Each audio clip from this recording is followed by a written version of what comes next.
In my opinion, the first round, especially the first few rounds of the NFL draft, are almost like Christmas because of the fact that, there's some teams that are going to get exactly what they want, and there's some teams who are going to be left questioning whether they should have made a different pick and made a different selection.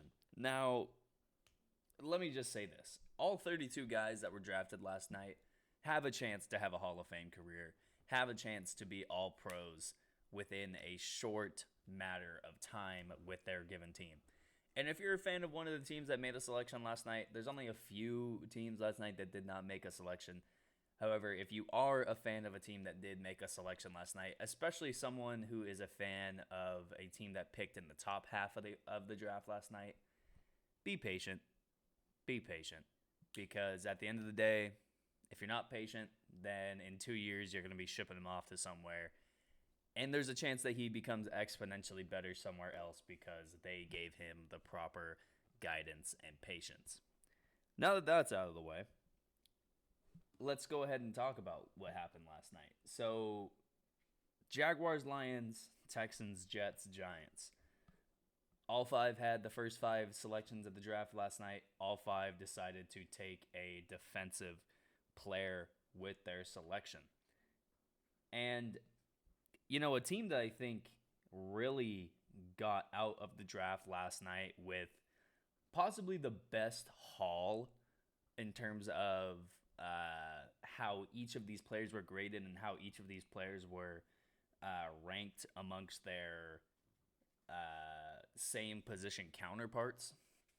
I think the Giants did a really good job. They were in a position at the number 5 spot where, earlier in this year, they would not have gotten Kayvon Thibodeau. If this draft would have happened 3 or 4 months ago, Kayvon Thibodeau probably goes number 1 to the Jacksonville Jaguars, and the Giants are left with one of either Trayvon Walker or insert random edge defender here. Kayvon Thibodeau was not supposed to get this deep into the draft, and that's only the number 5 selection. So I think they really lucked out with getting Kayvon Thibodeau here. I think the issues that are brought up about his motor for football, I think that's one of the stupidest things I've heard, because if he was playing with a low motor, I don't see how he could have been the most disruptive defensive lineman in the entire Pac-12, possibly the most athletic conference in the NCAA. So I like the Thibodeau pick. I also like the Evan Neal pick for the offensive line for the New York Giants. I think they had a really good draft for what they were, for where they were slotted, for what was ahead of them, and who was taken before them. I think they made all the right selections. They didn't try to reach for anybody. They didn't try to go out and make any drafts to go or trades to get lower in the draft. I think they did exactly what they needed to do. The Lions. I don't necessarily love the Jameson Williams pick at wide receiver, but I think when you pair it with how good of a selection Aiden Hutchinson is, listen, I didn't think he was a number 1 pick. I didn't think he was even really a top 5 pick. That could just be the Ohio State in me, but when I see Aiden Hutchinson, I see someone who got away with the fact that he played with another elite edge defender in David Ajabo last year. And I think he really benefited from that. But I do think going to Detroit is exactly where he needed to go. Not only is it, not too far from Michigan University. I think it is pretty far, but I don't know exactly. I'm not from Michigan, so. But, I mean, it's in the same state. You know what I'm saying? I think it's a good pick for Detroit. I don't think it's going to be a pick 15 years from now where we're saying, oh my God, Aiden Hutchinson completely changed the trajectory of the Detroit Lions. They have Super Bowl wins now because of Aiden Hutchinson. They have multiple playoff runs now because of Aiden Hutchinson. The quarterback that they drafted after Jared Goff became a Hall of Famer because of how great Aiden Hutchinson was on the defensive side of the ball. I don't think we're going to be saying that about Aiden Hutchinson. But I think 10 to 15 years from now, he's going to be like he's going to be just one of those guys where you look at and you go, he was a consistent around double digit or at least over double digit sack getter for most of his career. He was a great run defender. He was a guy, he was just a really good football player to have for your team. I think that's what we're going to be saying about Aiden Hutchinson. And that's really all you can ask for when you're selecting second in the draft. Let's go ahead and get to some losers of the draft, huh? I kind of think these are cliche to do, but I also think it's kind of interesting to look at comparing the guys that were selected to other guys that were selected. I really want to call the Lions a loser from this draft because I just don't. It's not because they took Jameson Williams. I think they got so excited to see that Garrett Wilson and Chris Olave had made it out of that top 9 because there's teams up there that really should have been taking a wide receiver. And when the Falcons took Drake London, I think the Lions are sitting there like, wow, we might get one of either Garrett Wilson or Chris Olave to develop into one of the next best receivers. Now, Jameson Williams is still a great receiver. Don't get me wrong. He's coming off of a torn ACL, and he's going to miss part of the season. But I still think he's going to develop into a really good receiver. So even though I have the Lions as losers, it's not because they took Jameson Williams. I think it's mostly just because of the fact that they could not get Chris Olave or Garrett Wilson. The Falcons, speaking of Drake London, I don't get the Drake London hype. I don't get the hype about guys that happens after the season's over. It seems like Drake London, even though he had a decent year at USC, it didn't seem like throughout the year we were talking about Drake London. It was about Garrett Wilson, it was about Chris Olave, and it was about Jameson Williams. I mean, shoot, I think people talked about guys like John Mechie III from Alabama more than I heard about Drake London. I just, I think he'll be a good player. I hope he'll be a good player for Atlanta. But you also have to remember they're not going to have a good quarterback there with Marcus Mariota. And they had a really good shot to not only take somebody like Garrett Wilson or Chris Olave if they were going to go receiver, a quarterback like Kenny Pickett being available. I think this is why I also had the Lions as a loser because with 2 picks in the top 12, they failed to select Kenny Pickett, which I think would have been both in Atlanta and in Detroit 2 of the better situations that Kenny Pickett could have gone. The Tennessee Titans. There's a lot of factors to this. The Treylon Burks selection. It's questionable, to say the least. Not just because of who Treylon Burks is, because I think Treylon Burks, like a lot of these guys, I think he can develop into a really good player. I just don't see how in an offense that's led by Ryan Tannehill, why we're trading away one of the better receivers in the NFL in A.J. Brown. And I understand that A.J. Brown had issues with the contract and he wanted a new contract, blah, blah, blah, blah, blah. Figure it out. You gave Ryan Tannehill, $30 to $40 million a year, and you can't give A.J. Brown some money?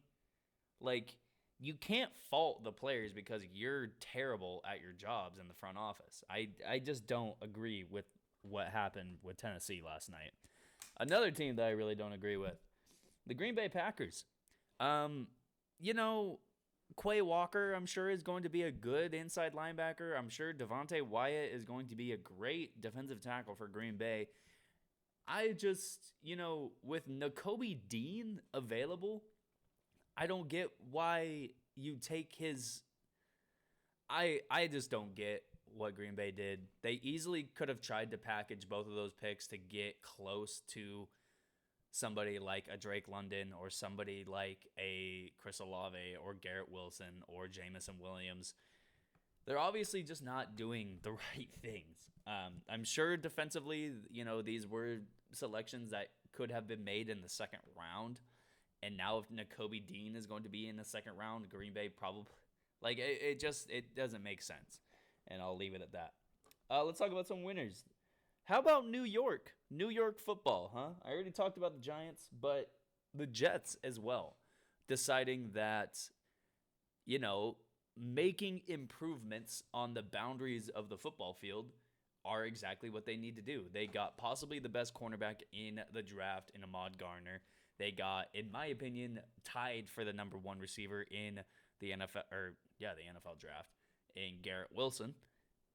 And they just had a really good draft. You know, getting two really good players is something we're not used to seeing the New York Jets doing. So that's really good to see that they were able to do that. The Jacksonville Jaguars, not only did they get Trayvon Walker, but they also got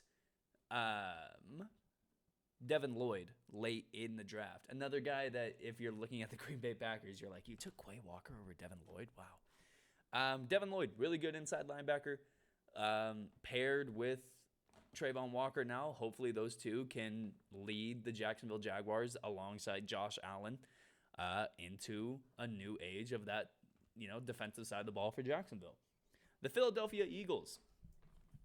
Wow, right? What? Like, right? Really? Philly? Philly did everything that they did last night. They got A.J. Brown. They drafted Jordan Davis. Like, they had a really good draft last night. And it's not very often that you get one of the best receivers already in the NFL and you get a really good defensive tackle in the draft. So I really like what Philly did last night. They did a lot to try to improve their team last night, and that's all you can ask if you're a fan of one of these teams. Best picks. Time for the best picks. Kenny Pickett. Kenny Pickett going 20th to Pittsburgh. I'm not happier about any pick that was made last night because Pittsburgh, they needed a quarterback. They got the best one available. That's all. That's everything they needed to do. He's going to flourish in Pittsburgh. He's going to be incredible in Pittsburgh. Kyle Hamilton, 14 to Baltimore. I'm so upset that he went 14 because my team, the Houston Texans, were sitting right there at 15. And I was in my car watching the draft ticker go by, and I said, wow, Kyle Hamilton's available at 14. I don't think Baltimore is going to take Kyle Hamilton, but if they don't, I want Houston to take them. When they took Kyle Hamilton, I was like, man, that sucks because he was right there. He was right there. But I think he's going to be a really good player for Baltimore. I think he's going to be allowed to do things, and I think he's also going to be reined in situations where they need him to do what they want him to do. And I think it's just a perfect situation. Devin Lloyd. I already talked about him, but let's just go ahead and talk about it a little bit more. Devin Lloyd was probably the best linebacker in this draft, behind maybe only Nakobe Dean. And he ends up going 27th to the Jacksonville Jaguars. He's going to be a day one starter. He's going to be a guy, like I said, alongside Trayvon Walker, alongside Josh Allen, alongside guys that are already there in Jacksonville, to hopefully turn that team around and hopefully get this team back into the playoffs. Now let's talk about some questionable picks. Quay Walker. I already talked about it a little bit, but now that I've brought up Devin Lloyd as well, like this, none of it makes sense, right? Like you're taking Quay Walker before Nakobe Dean, Devin Lloyd, and it doesn't seem like inside linebacker is really like I don't know if they really needed to go linebacker this early. I think they could have waited. I think they really could have waited. And then the Treylon Burks pick, like I said, it's just he's going to have to compete with the fact that he's replacing A.J. Brown. And that's not an easy thing to do as a rookie.